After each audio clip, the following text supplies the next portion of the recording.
กันแล้วเนาะในราคา16,000น้องครับ16,000ได้โอเคอยู่บ่ มันก็ชมมาพาควรอยู่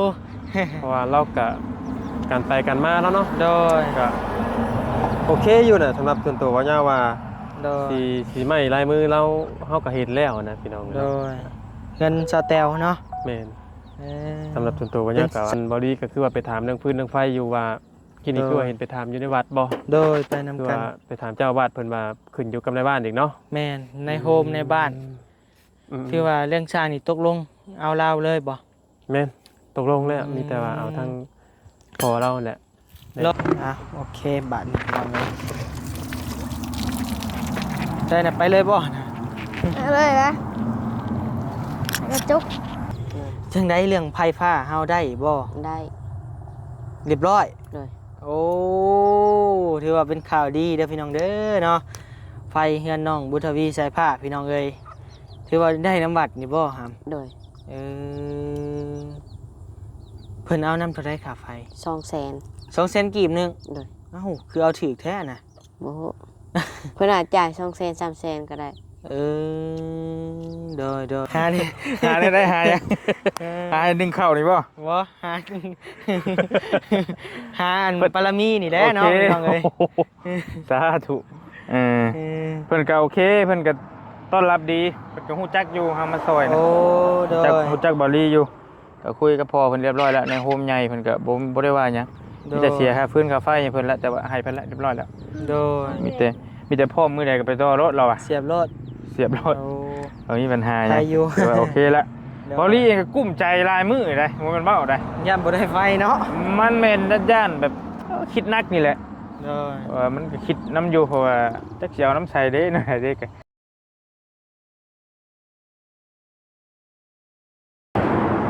พี่น้องเอ้ยเนาะ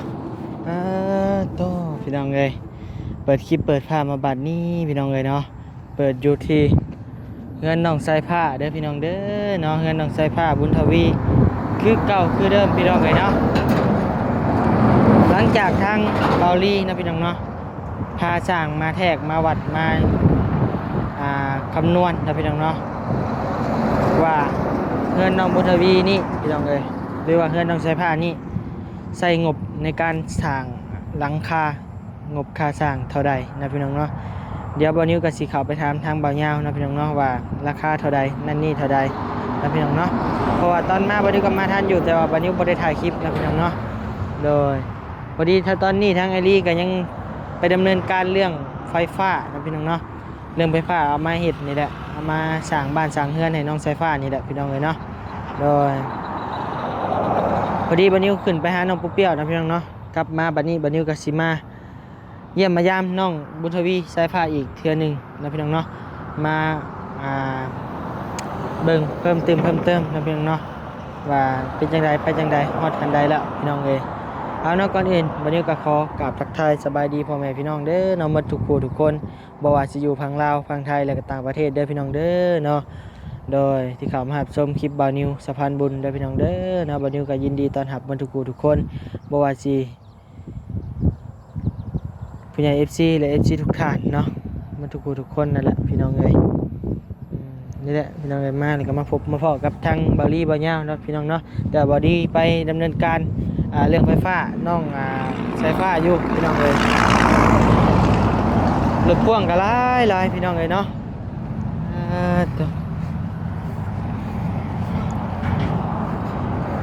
สบายดีบ่าวยาวยัง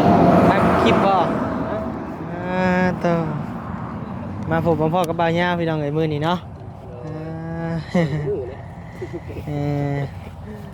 พี่ละทางได้นะเปื้อนได้นะ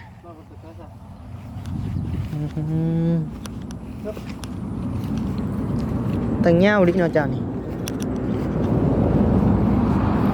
ดังไฟหนึ่งข่าวบ่น่ะโตงานอะไรเป็นยังไงคือว่าเห็นช่างมาบ่อยาวมาใช่นะครับอ้อยไผ่หนึ่งข่าวบ่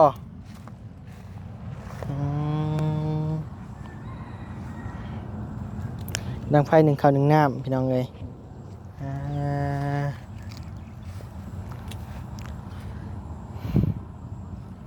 สบายดีเด้อน้องสายฟ้า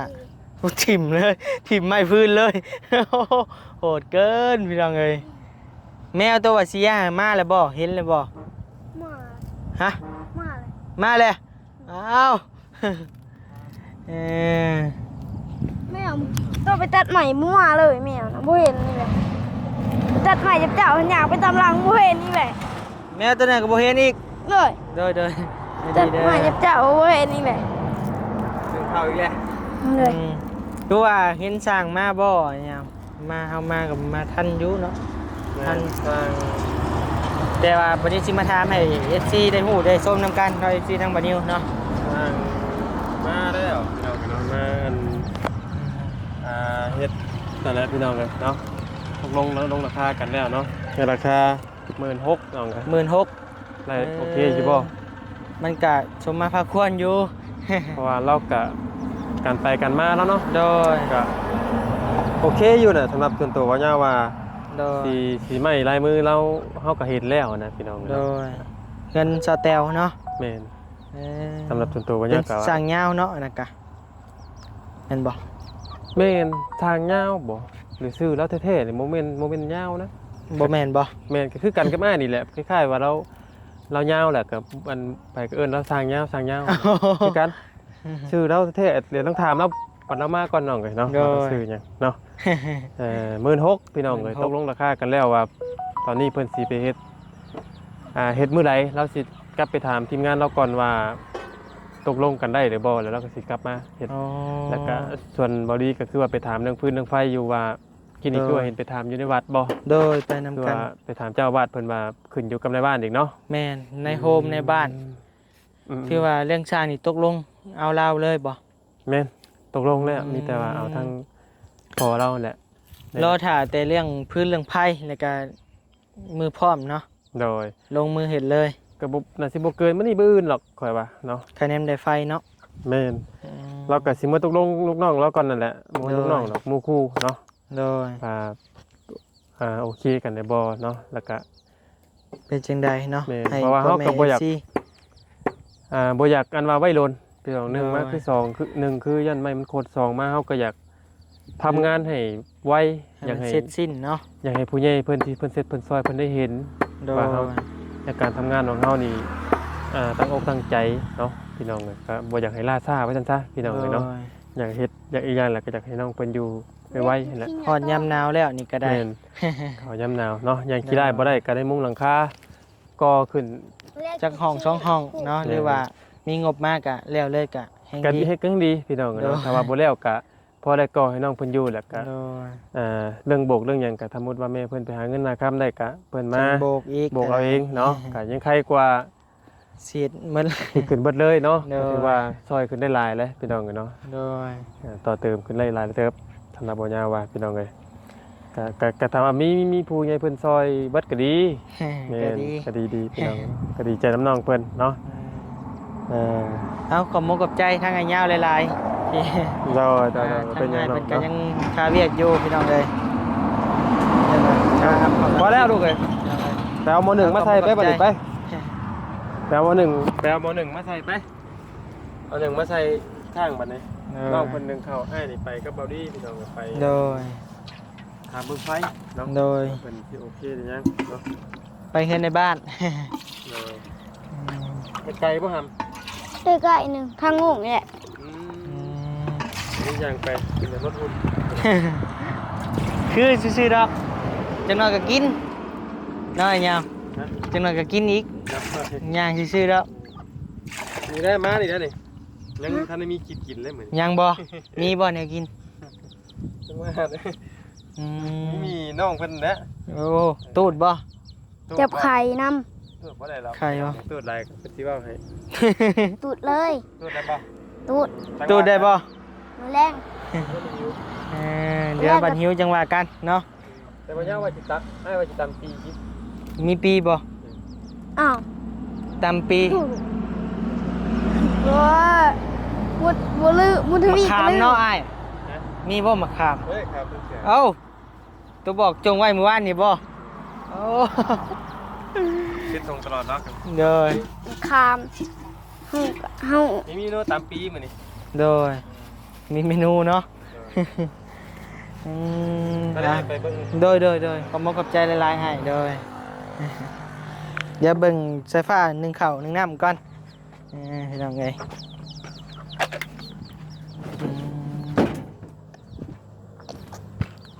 นี่แหละบนอยู่บนนอนเพิ่นพี่น้องเอ้ยเนาะ รอด มาบ่นะข้าวมาบ่ เลย อืมมาหลายเนาะ เลย มาเพื่อไผเพื่อบอลลี่ตุ้ยบ่ เลยมาสาเจ้า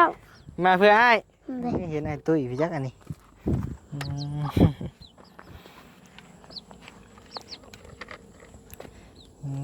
น้องเพิ่นนี่ฮู้ความในพี่น้องเอ้ยบัดนี้อันลองชวนน้องเพิ่นว่าสายฟ้าเอ้ยไปบ่บุญว่าซั่นบ่เฮาบ่ไปดอกเพิ่นว่ายันเงินหมดเพิ่นว่า เออ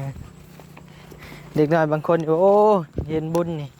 ตาตีตาลานใส่พี่น้องเอ้ยหน้ามืดหน้ามัวใส่เห็นบุญเห็นศีลไปบ่สายฟ้า บ่นะ บ่ไป มือมันก่อน ฮะ หัดมือมันก่อนเฮา หอดมือมันก่อนจากไปเนาะ เลย ไปบาทเดียวจังบ่เสียเงินหลายเนาะ เลย คะแนนแม่วางไอ้สิพาไปเด้อ เลย อืมเบิ่งไอ้ชอบชิมก่อน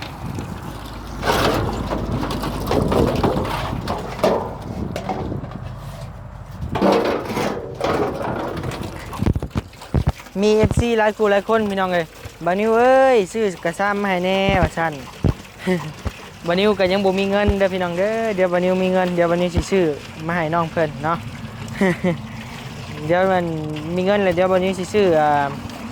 กระปิดใหญ่ๆหรือว่ากระถางใหญ่ๆเมียนตรงน้ำให้น้องเพิ่นพี่น้องเอ้ยเดี๋ยวบัดนี้ได้เงินได้คำก่อนพี่น้องเอ้ย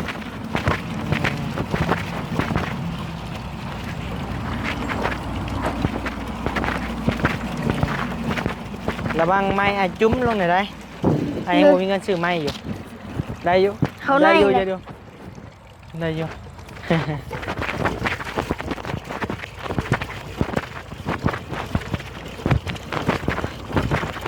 น้อยแต่แก่งได้พี่น้องเลยอันนี้ครับเหมือนน้อยธรรมดาได้ เอาได้แล้วมันเต็มแล้ว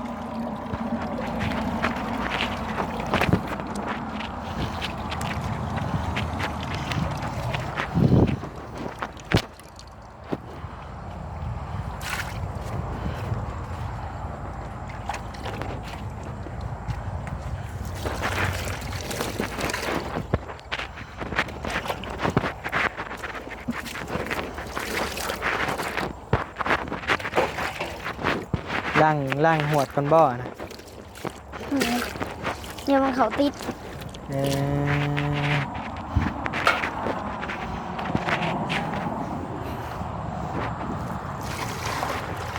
ใช่นะบริษัทเล่าเข่ากันบ่อนะเออเอาโอเคบ่เป็นหยัง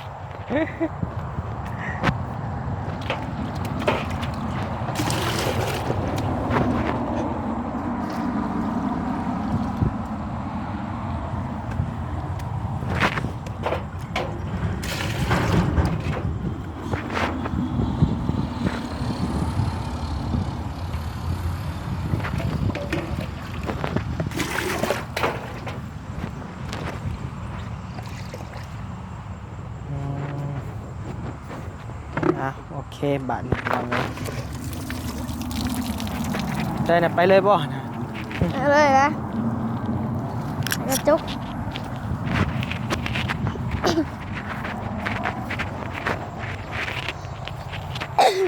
คือว่าใครแน่นะพี่น้องเนาะทรงผมนี่ ได้บุญทวีเพันมา โดยได้บ่เนาะไผเนาะหรือว่าบ่อยู่เฮือนซัมปิจักพี่น้องเอ้ยจักอยู่บ่เฮือนคือว่าไปไวมาไวแท้ อันที่ขนมผัดบุเห็น ขนมบ่เห็น เลย แปลว่าอยู่เนาะ บุญทวี เด้อพี่น้องเอ้ยจังได๋เรื่องไผฟ้าเฮาได้บ่ ได้ เรียบร้อย เลย โอ้ ถือว่าเป็นข่าวดีเด้อพี่น้องเด้อเนาะไฟเฮือนน้องบุญทวีสายผ้าพี่น้องเอ้ยถือว่าได้น้ำบัตรนี่บ่ครับ โดย เออเพิ่นเอาน้ำเท่าไรค่าไฟ 200,000 200,000กีบหนึง โดย เอ้าคือเอาถูกแท้น่ะ บ่ฮู้ เพิ่นอาจจ่าย200,000 300,000ก็ได้ เอ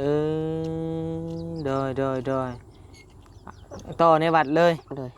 เสียบในบัตรเลย โดย โอ้ถือว่าเป็นข่าวดีเด้อพี่น้องเด้อเนาะฮะ ข่าวดีป่ะ เอาข่าวดีแล้วได้ไฟฟ้าดิรอถ่ายอยู่ได้พี่น้องเอ้ยถือว่ารับลื่นบ่ไอ้ โอเคผมมีหยัง บ่มีปัญหา แม่ รับลื่น สบายมาก โดยถือว่าโดยสบายดีเด้อมาขอบใจหลายๆใจไปส่งรถบ่เอาขอบใจโดย คุณจะโอเคอยู่ หาเนี่ยไอ้ โดยหานี่ หานี่ หาได้หายังหาดึงเข้านี่ป่ะ บ่หาหาอันปรมีนี่แหละเนาะพี่น้องเอ้ย สาธุเพิ่นก็โอเคเพิ่นก็ต้อนรับดีเพิ่นก็ฮู้จักอยู่เฮามาซอยนะ โอ้โดย ฮู้จักบอลลี่อยู่ก็คุยกับพ่อเพิ่นเรียบร้อยแล้วในโฮมใหญ่เพิ่นก็บ่ได้ว่าหยังมีแต่เสียค่าฟื้นค่าไฟให้เพิ่นแล้วแต่ว่าให้เพิ่นแล้วเรียบร้อยแล้ว โดย มีแต่พ่อมือใดก็ไปต่อรถเราอะ เสียบรถ เสียบรถ โอ้ เอามีปัญหา ใครอยู่ แต่ว่าโอเคละบอลลี่เองก็กุ้มใจลายมือได้บ่แม่นเบ้าได้ ย่ำบ่ได้ไฟเนาะ มันแม่นด้านแบบคิดนักนี่แหละ โดย มันก็คิดน้ำอยู่เพราะว่าจักสิเอาน้ำใส่เด้หน่อยเด้ก็แต่ว่ามันได้แล้วก็โอเคแล้วบัดนี้บ่มีปัญหาแล้วโชคดีแล้วมีแต่เฮาหาสายไฟมาบัดนี้ โดย โบลี โชคดีบ่ ต้มมีบ่เพิ่นว่า ก็เดี๋ยวโชคดีบ่โหลี ต้มก็ต้มมันเจ้าต้มให้กินมีบ่มีเจ้า ยังหลายอยู่บ่ ยังเหลือ2แพ็คเหลือ2ห่อบ่หรือ สอง 2แพ็ค ห่อหรือ2แก๊ส 2แก๊สเลยบ่ โอ้ หลายลิดี ขอบคุณซื้อมา ข่าวดีเด้อพี่น้องได้แล้ว ไฟฟ้า แล้วก็ เนาะ ยังเหลือแต่สายไฟบัดนี้เฮาต้องหาสายไฟมา โดย สายพื้นสายไฟมาต่อมานี่แหละประมาณ300 เมตรเพื่อไว้รถบ่รีเบิ่ง ได้ นี่ 300ซะ แม่นบ่ได้แม่นก็ว่าบ่ได้ใกล้บ่ได้เด้อปุ๊บ มันก็เบิ่งเฮาย่างไปคือใกล้อยู่บัดมาแนมเบิ่งคือว่าใกล้นะ แม่นไฟก็แฮงแล้วว่ะ แฮงบ่ ไฟแฮงบ่ย่านหรอกแค่นั้นมาหาสายไฟใหญ่ๆนี่ ซัมอีซี่เนาะ สายดำเนาะ เรื่องใหญ่เติบนี่ โดย บ่ต้องย่านเรื่องไฟแล้วว่ะก็ต่อตู้ยัง2-3วงหมดได้แล้วว่ะสบายมากตึ๊บ สบายมากซะ ได้ พี่น้องเอ้ย ก็ ถือว่ามามื้อนี้ได้ยินข่าวดีอีกข่าวดีหนึงพี่น้องเอ้ยเนาะ โอ้ข่าวดีแล้วครับผมมีไฟเห็ดไปได้เหือน แม่นแล้วชุดแต่นี่นี่แหละเนาะ แอน หาเมนูอีกแล้ว เสือเราอยู่เราน่ะมีแต่แนวอยู่น่ากินอยู่ดอกเรานะ บะเสื้อผ้าได้ยังไรเกาะได้ยังไรเกาะ ก็ยังก็ ได้คลิปไลฟ์ขึ้นมา เป็นลึกกะลีบ่ยาวนี่เนาะ เอาขอบใจเด้อลีเดอร์ โดยแต่ได้ลายก็มีแต่ก็โชคดีอยู่น้องเพิ่นนี่ก็ไฟก็พอได้อยู่น้องนิวนี่ก็ โดย แต่ไอ้ช่างยาวน่ะก็ได้แล้วเราก็ช่างไฟได้คือกันได้ เรามากันเล่าแล้ว แม่โอเคอยู่ได้เบิดอยู่ โดย อืม คะแนนผู้ใดเห็ดก่อนกันเห็ดก้อน โอเคมีแต่ไปเอาแบตก่อนเอาโมเมนต์บ่นี่ โดยขอบใจหลาย เอานี่มาปลุกไหมครับนี่ ๆ กินข้าวเล่ครับ ผากท้องอยู่น่องสายฟ้าแหละพี่น้องเอ้ยนี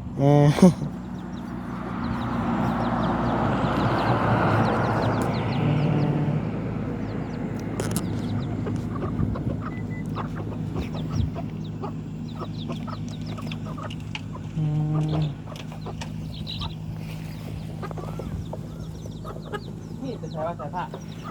นี่อันนี้บอลหมออันนี้เลย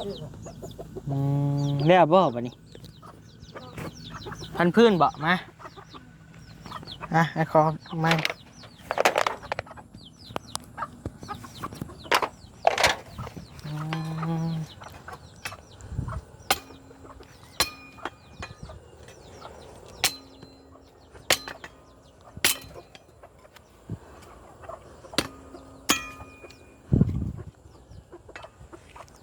ตึบเขาคือยิงเสียงแมว เห็นบ่ เลย ดิมาแล้วเร็วแล่นมาแล้วดิ มึงแมวฮะแม่นแมวเราเสียแล้ววะ ไปตัด เสียตลอดดอกแมว ไปตัดใหม่ผัดไปน มันบ่เห็นประมาณ2-3 ชั่วโมงเสียรถ มาแล้วพี่น้องเอ้ยแมวเนาะยังเหลืออีกตัวหนึงแม่นบ่เห็นนี่ ำเลย ตัวเอามาใหม่บ่เห็นได้บ่ยาวย ามันบ่เห็นแห่งดี เพิ่นเอามาใหม่ได้แมวได้ เอามาอีกแล้ว ลุงเอามาให้ เอามาเลยก็เสียซัก ยา มัน มั เมื่อน เฮือนนะเฮาเบิ่งเนาะ หายจะแมวน้อยนี่ก็นี่เลย เจ้าแมวมาเลี้ยงกูหาม ลุงเอามาให้ เสียอีกแล้วเขาจะมันย่างเมื่อเฮือนมันเหรอวะ คือเฮือนมันเป็นจังซี่ แมนแมวน้อยได้ แมวใหญ่เด้อ ใหญ่บ่ เลย ใหญ่ตึก เอาใหญ่มันยังหูเลยเนาะ ใหญ่กูใหญ่ ใหญ่กว่าโตของเจ้าบ่ เลย อืมใช้อันเข่ามาเกลือไก่นี่ไหมมันหิวได้นี่ โย่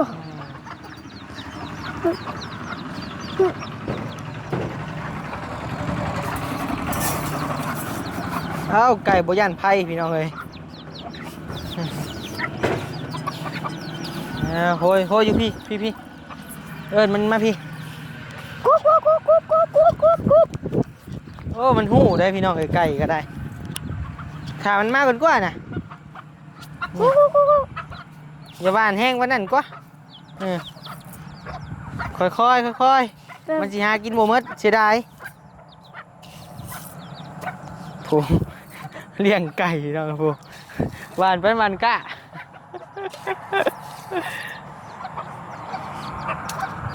นี่หมูแผ่น อืม